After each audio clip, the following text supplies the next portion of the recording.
très longtemps, cet outil a été utilisé par les praticiens. Et en fait, le seul outil utilisé par les praticiens pour ausculter le corps humain. Je m'appelle Olivier Sautron, donc je dirige Oscadi, et nous, on a créé Auscult. Auscult est le stéthoscope du 21e siècle. C'est un outil qui va permettre évidemment d'ausculter le corps humain, mais c'est un outil aujourd'hui qui est connecté et qui va permettre d'avoir une assistance en fait. C'est-à-dire que même si vous n'êtes pas qualifié, vous allez pouvoir faire une échographie, savoir ce qui se passe dans le corps humain. Et évidemment, comme on est sur un iPad, on lui a ajouté des fonctionnalités intéressantes qui sont la reconnaissance vocale, la commande vocale aujourd'hui. Alors, parfois vous avez besoin d'aller vite, ça c'est évident. Vous avez besoin de le faire de parfois très loin et des fois les deux en même temps, très loin et très vite.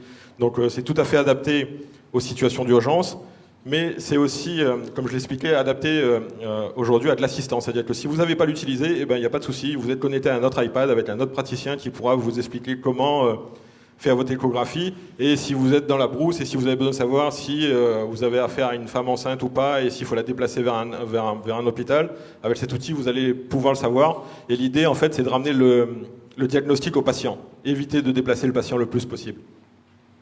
Donc voilà, c'est adapté, comme je disais, aux sages-femmes, mais c'est aussi adapté à l'éducation, puisqu'aujourd'hui, grâce à la technologie AirPlay d'Apple, on peut diffuser l'échographie sur un écran, et je pourrais le faire, par exemple, dans un amphi aujourd'hui, faire mon examen, et vous le présenter à tous.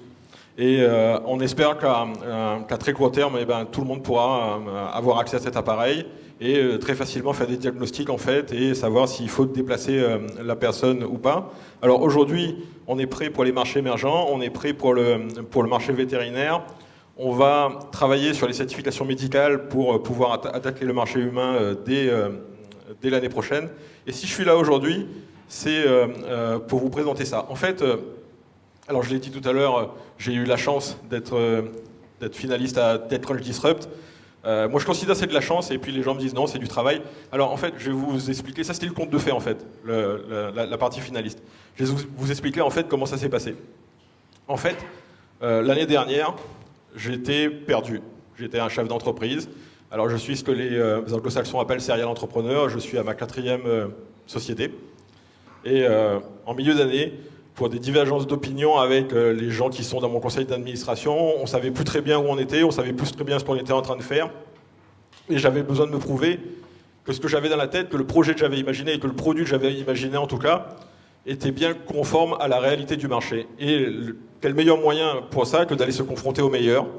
Et donc on a postulé à TechCrunch Disrupt, d'abord à San Francisco et à Londres en fait, puisque il y avait 2 événements organisés. Et je n'ai eu aucune réponse de TechCrunch. Et donc je me dis c'est pas grave, je prends quand même mon billet pour San Francisco, j'y vais, et puis on verra bien sur place ce qu'on a, on verra bien les autres, on verra bien l'écosystème des startups, et on verra. Et là quand j'atterris à Roissy, je suis en transit en fait pour San Francisco, TechCrunch me contacte et me dit ah mais vous êtes finaliste à Londres et tout. Et là, je suis avec Damien et je dis ah ouais mais comment on fait, parce que normalement quand on est finaliste à TechCrunch, il faut pas qu'on ait montré le produit avant, on doit le lancer sur scène et tout. Et je vais à San Francisco le montrer justement. Et ils me disent bon c'est pas grave, restez invisible à San Francisco, prenez votre stand, faites ce que vous avez à faire, et nous on va vous lancer à Londres. Et donc du coup on est coaché pour ça.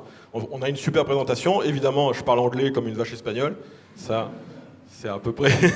Si je peux vous donner un premier conseil déjà, c'est apprenez l'anglais. Si en tout cas vous voulez travailler dans ce domaine, si vous voulez faire une start-up, si vous voulez être reconnu au niveau international, c'est indispensable. Il n'y aura pas de passe-droit. Alors évidemment, derrière là, ce qu'on ne voit pas, c'est qu'en coulisses, il y a un mec, il est bilingue en fait. C'est au cas où il y a une grosse catastrophe et on n'arrive pas à comprendre les questions du jury, il est là pour intervenir. Vous êtes toujours secouru en fait, il y a toujours des solutions de secours, mais vous seriez tellement plus à l'aise si vous pouvez parler anglais. Et donc, on arrive, sur les 700 startups, il y en a 12, on est là en train de pitcher sur scène, et c'est juste incroyable en fait. Parce que, moi j'habite la plaine des Palmistes, ceux qui me connaissent savent d'où je viens, on a installé la société à Brapanon. Alors c'est vrai qu'on a négocié avec Apple, c'est vrai qu'aujourd'hui on a des accords très très particuliers, mais quand on arrive sur cette scène-là et qu'il y a 2000 personnes dans la salle, c'est 1000 journalistes, 1000 investisseurs, que vous parlez pas la langue, et que vous vous dites qu'est-ce que je suis en train de faire là, mais je suis qu'un imposteur en fait, c'est quoi ce produit, ça va jamais marcher et on n'y arrivera pas, et vous discutez avec les gens. Alors il y en a qui vous disent ouais on comprend pas bien ce que vous allez faire et tout, et là je suis avec Damien et j'ai dit de toute façon on est là, on va y aller quand même, on va essayer de donner le meilleur de nous-mêmes. Et puis de toute façon, nous, on a déjà gagné, parce qu'on vient de super loin, on vient d'un endroit qui s'appelle Brapanon, c'est dans l'océan Indien, c'est tout petit, personne ne connaît. Et ça, c'est le premier enseignement, en fait. Peu importe d'où vous venez, aujourd'hui, dans ce que vous faites, ça n'a aucune importance. Ce qui est important, c'est votre produit, c'est votre projet. Et derrière le projet et derrière le produit, il y a vous, en fait. Vous devez viser l'excellence. Vous n'avez pas d'autre choix. Vous devez faire le meilleur produit et donner le maximum de vous-même. J'y suis allé parce qu'en fait, j'étais désespéré. C'est ce que je vous disais tout à l'heure. Là, je n'ai plus d'autre solution. C'est soit je réussis ça, soit ma boîte va disparaître puisque je n'ai plus la motivation et je n'ai plus l'envie de le faire parce que je ne sais plus où je suis, en fait. Donc ça, c'est ma porte de sortie. Alors c'est vrai que c'est un succès. C'est vrai que c'est ce que les gens voient aujourd'hui. C'est vrai que les gens voient le conte de fées. Ce qu'ils ne voient pas derrière, c'est que moi, j'y suis allé avec l'énergie du désespoir. Il me reste que ça. Et là, je suis obligé de donner tout ce que j'ai sur scène. Il n'y a pas le choix. Et vous êtes des entrepreneurs et vous devez faire pareil. Vous devez mettre toute l'énergie que vous avez dans votre produit et dans votre société aujourd'hui. Et trébucher, ça n'a aucune espèce d'importance. J'en suis à ma 4e société. Personne ne saura ce qu'il y a eu avant. Les 3 autres, elles n'ont jamais été finalistes de TechCrunch Disrupt et personne ne sait. Et pourtant, il y a des success stories. On regarde, la première que j'ai créée s'appelle MBS. Je vendais du matériel informatique. Ça, personne ne sait. La deuxième s'appelle Adetronic. C'est déjà un succès parce que les gens la connaissent aujourd'hui. Il y a plus d'une dizaine d'employés. Elle a 13 ans. Et c'est toujours le leader de la géolocalisation à La Réunion, 13 ans après. Et on a été les premiers en 2001 à associer un GSM et un GPS. Un GSM et un GPS en 2001, il n'y a pas de smartphone. Personne ne sait à quoi ça sert. Les gens ne savent même pas déjà ce que c'est que le GPS. Et là, pendant 5 ans, c'est une galère. Il n'y a personne qui sait ce que c'est que ce produit. Personne ne veut l'acheter puisque personne ne comprend à quoi ça sert et qu'est-ce qu'on va en faire. Et si on le regarde à ce moment-là, c'est un échec. Parce que vous avez un produit, vous n'avez pas de clients. Et pendant 5 ans, il n'y a personne, voilà, vous n'avez pas de revenus et vous n'avez rien. Et moi, pour moi, c'est un échec, puisque à cette époque-là, je vends cette société. Puisque je suis en faillite personnelle, j'ai besoin de vivre, j'ai une femme et un enfant, et je dois trouver une solution pour vivre, et je m'en vais. Et je laisse, et j'abandonne Adetronic, et elle décolle 1 an après. Donc ne jamais se décourager en fait. Vous ne savez jamais à quel point vous êtes proche du succès au moment où vous abandonnez. Si ça se trouve c'est le lendemain en fait que ça va marcher. Si ça se trouve c'est 2 jours après, c'est 1 mois après. Et n'abandonnez jamais parce que si vous croyez en votre produit et si vous croyez en ce que vous faites, ça va marcher. Il n'y a pas de raison que ça ne marche pas. Donc n'oubliez jamais ça. Vous ne savez jamais à quel point vous êtes proche du succès au moment où vous abandonnez. N'abandonnez jamais. Je l'ai fait. Ça m'a servi, puisque après j'ai rencontré Olivier Pascal. Et avec lui, on a fait Runware après. Je l'ai rejoint chez Runware. On a créé un cardio-fréquence-mètre sur iPhone. Si je n'avais pas fait ça, si je n'avais pas abandonné Adetronic, on n'aurait jamais créé un cardio-fréquence-mètre sur iPhone. Et chez Runware, pareil, on a eu des divergences d'opinion. Et qu'est-ce qui s'est passé? Je suis allé créer Oscadi. Et donc s'il n'y avait pas eu ça, eh ben, j'aurais jamais créé Oscadi. Et j'aurais jamais été finaliste à TechCrunch en fait. Il y a toujours un moment où vous allez rebondir. Ça c'est sûr, il n'y a jamais de fin, c'est jamais définitif en fait. Si je suis là aujourd'hui, c'est pour vous expliquer justement cette fameuse résilience. C'est de vous dire, ne vous focalisez pas sur vos échecs, il n'y a pas d'échec. Il y a juste une fois où vous avez essayé, ça n'a pas marché. Et Edison il dit, j'ai juste trouvé 1000 manières de ne pas faire une ampoule. Il l'a fait quand même à la fin. Il a juste essayé jusqu'à ce que ça marche. Vous devez essayer jusqu'à ce que ça fonctionne, n'abandonnez pas. C'est ce que je voulais vous dire. Et donc aujourd'hui, si je suis là, c'est parce que vous êtes des jeunes entrepreneurs. Et d'une certaine manière, vous êtes des pionniers en fait. Vous ne le savez pas encore, mais le monde a changé et on est dans une étape aujourd'hui entrepreneuriale. C'est ce qui va marcher demain. Les gens vont créer de plus en plus leur emploi puisque c'est fini des grandes usines où il y avait des milliers d'emplois et vous alliez pointer le matin et vous alliez travailler. Si vous voulez travailler aujourd'hui, la première solution pour travailler aujourd'hui, c'est de créer votre activité, créer votre emploi. Et ce monde-là a changé. Et c'est pour ça aujourd'hui que je suis content de venir témoigner avec vous. C'est parce que des événements comme Synergie Jeune, c'est pour inciter les gens à créer leur emploi, à aller créer de l'activité. Aujourd'hui, comme je vous ai dit, Adetronic, il y a plus de 10 personnes qui y travaillent. Runware aujourd'hui existe et il y a au moins 8 employés et c'est facile. Avec une idée, vous pouvez créer peut-être 10 emplois. Moi, je l'ai toujours dit, et depuis Adetronic, et je vais le répéter, je ne sais pas créer une société qui emploiera 1000 personnes. Je ne sais pas comment faire. Ça, j'y arrive pas. Par contre, je suis persuadé que je peux en créer 100 qui emploient 10 personnes.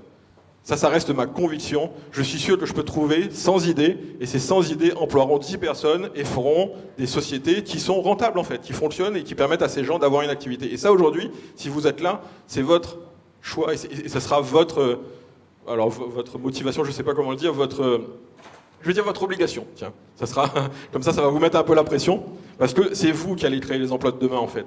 Vous avez choisi d'être entrepreneur. Alors, je pense que pas tout le monde peut être entrepreneur. Ce serait une erreur de croire que tout le monde peut se lancer et peut entreprendre. C'est pas vrai. Par contre, on a toujours besoin de locomotives. Et une locomotive, regardez combien de wagons il y a derrière. C'est ça le but d'un entrepreneur. Vous êtes les locomotives de ce qui va se créer, de l'économie de demain. Alors n'oubliez pas ça.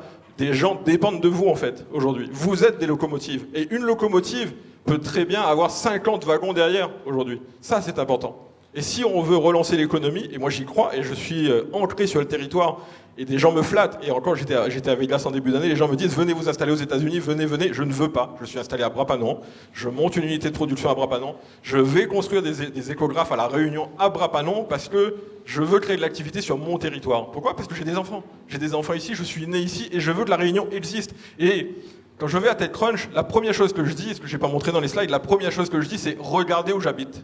J'ai un tout petit point, au milieu de l'océan Indien, et c'est là que je suis.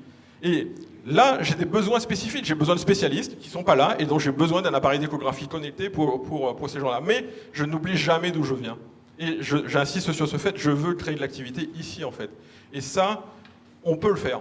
Vous pouvez le faire. Et si vous êtes là aujourd'hui, c'est parce que vous avez décidé d'entreprendre. Alors, vous ne l'aurez pas, hein, ça ne marche jamais du premier coup. Hein. Je connais personne, j'ai croisé personne de ma vie qui arrive à faire 10 fois bien la première fois. C'est impossible. Donc vous allez vous tromper. Il n'y a pas de souci. Ce n'est pas un échec. Vous allez juste essayer et pas y arriver. Je ne sais pas si on gagne le Grand Raid la première fois qu'on y participe. Ça m'étonnerait qu'on arrive à gagner le Grand Raid la première fois qu'on y participe. À moins d'être exceptionnel. Ça arrive toujours. Il peut toujours y en avoir un. Mais ça veut dire que si votre objectif c'est de gagner le Grand Raid, vous allez en faire un. Vous allez voir comment ça se passe. Vous allez en faire 2, vous allez en faire 5, vous allez en faire 10. Et si votre objectif c'est de le gagner, vous avez des gens qui vont vous accompagner. Ça c'est peut-être la notion la plus importante de l'intervention de M. Lacroix qui m'a choqué. C'est qu'aujourd'hui, quand un sportif de haut niveau décide d'accomplir une tâche, enfin je vais l'appeler comme ça, ou un objectif, il a un coach en fait. C'est rare qu'il le fasse tout seul, non ? Et nous, en tant que chef d'entreprise, c'est rare. Vous n'avez pas de coach derrière vous. Vous n'avez pas de gens qui vont vous accompagner et qui vont vous dire voilà les bonnes pratiques. C'est très très rare en fait. Il y en a. Il y a Synergie Jeune, il y a des gens, mais souvent, ces gens ont une vision floue de l'entrepreneuriat que vous allez faire. Pourquoi ? Parce que quand je conçois Auscult, je suis le premier à le faire. Personne ne sait ce que c'est qu'un appareil d'échographie connectée. Quand en 2001, on fait Adétronic, on fait de la géologue, personne ne sait ce que c'est. Et donc personne ne peut me coacher pour me dire voilà la bonne méthode et voilà ce qu'il faut faire pour ce produit-là, puisque personne ne l'a fait avant et le produit est inconnu et les usages du produit ne sont pas connus. Et aujourd'hui, c'est certainement ce qui manque le plus en entreprise, c'est ce coaching fort en fait, de gens qui vont vous dire voilà comment faire. Et moi j'ai de la chance aujourd'hui, j'ai des amis, j'ai Olivier qui est là, j'ai Vigile que vous avez vu hier, et ça, c'était mes 2 coachs en fait, qui m'ont dit vas-y, ça va marcher, ça ne peut pas échouer, je ne peux pas échouer à TechCrunch, ça va marcher. Et ils ont mis 3 mois quand même, au moins, à me convaincre. Et au moment, si j'étais pas dans cet état de désespoir, parce que je vais le dire comme ça, et c'est vrai, je ne serais pas allé à TechCrunch en fait. Ils n'auraient pas réussi à me convaincre en fait. Si j'en avais pas besoin, et si c'était pas ma seule porte de sortie, et si j'étais pas au bord du gouffre, moi j'y serais pas allé à TechCrunch. Pourquoi ? Parce que je n'y croyais pas tout simplement. J'avais pas suffisamment de conviction, et pourtant c'est mon produit, et pourtant je sais ce que je fais, et pourtant j'y vais tous les jours, et regardez ce qu'il y a dans mon dos. Moi je me lève au Scadi et je me couche au Scadi en fait. Il n'y a que ça dans ma vie aujourd'hui. Il ne peut pas y avoir d'ambiguïté, et pourtant malgré tout ça, je n'y arrive pas en fait. Je n'y arrive pas, et je ne suis pas convaincu que je pourrais réussir dans un concours comme celui-là. Et j'ai besoin de gens autour de moi, et donc vous avez besoin de gens autour de vous qui, au-delà du métier, vont vous dire c'est vous êtes la meilleure personne. Il n'y a personne d'autre que vous qui peut réussir ce projet parce que ce projet vous ressemble. C'est le vôtre et vous devez le porter au quotidien et vous devez y croire. Donc je vais arrêter de vous embêter peut-être. Donc voilà, si vous devez retenir au moins quelque chose, c'est que vous êtes des pionniers aujourd'hui.